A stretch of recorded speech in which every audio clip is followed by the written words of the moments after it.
мен сұрағымды өнеркәсіп және құрылыс және ауыл шаруашылығы министрлігіне қойғым келіп отыр.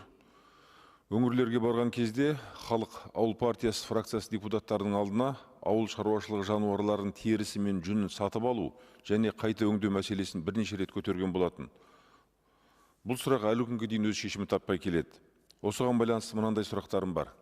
Бірінші, қазіргі уақытта ауыл шаруашылық шикізатын қайта өңдеудің көлемі қандай?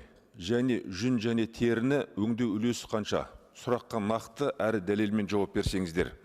Екінші, үкіметтің пікірінше отандық өңдеуші кәсіпорындар жүктемесінің төмен болуы қандай құрылымдық, технологиялық және ұйымдастырушылық факторларға байланысты? Үшінші сұрақ, жұмыс тиімділігін арттыру және тіркелген өңдеуші кәсіпорындар жүктемесінің толық болуын қамтамасыз ету үшін қандай нақты шаралар енгізуді жоспарлап отырсыздар? Рахмет. Өнеркәсіп және құрылыс министрлігінің өкілі. Сұрағыңызға рахмет. Енді 2022 жылы үкіметтің тапсырмасын орындау мақсатында тері және жүнді терін өңдеу мәселесі ауыл шаруашылық министрінің құзыретіне берілді.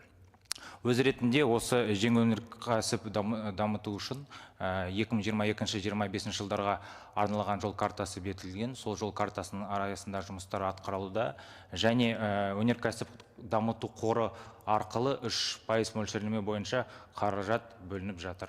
Енді қосымша сұрақтар ауыл шаруашылық министрлігі. Ауыл шаруашылығы министрлігінің микрофонын қосыңыздар. Енді қазіргі уақытта бірнеше бізде инвестициялық жобады іске асырып жатыр. Мысалы, Ақтөбе облысында бір үлкен заводтың құрылыс басталды. Осы жылда біз бітеміз. Ол терін құрылыс жабдықтарына арнайы изоляционный материалға да ол жасайды. Енді бізде басқа өңірлерде осындай инвестициялық жобалар бар. Мысалы, Алматы облысынан желатин шығаратын заводта бізді инвестициялық жобалардың тізімде де бар.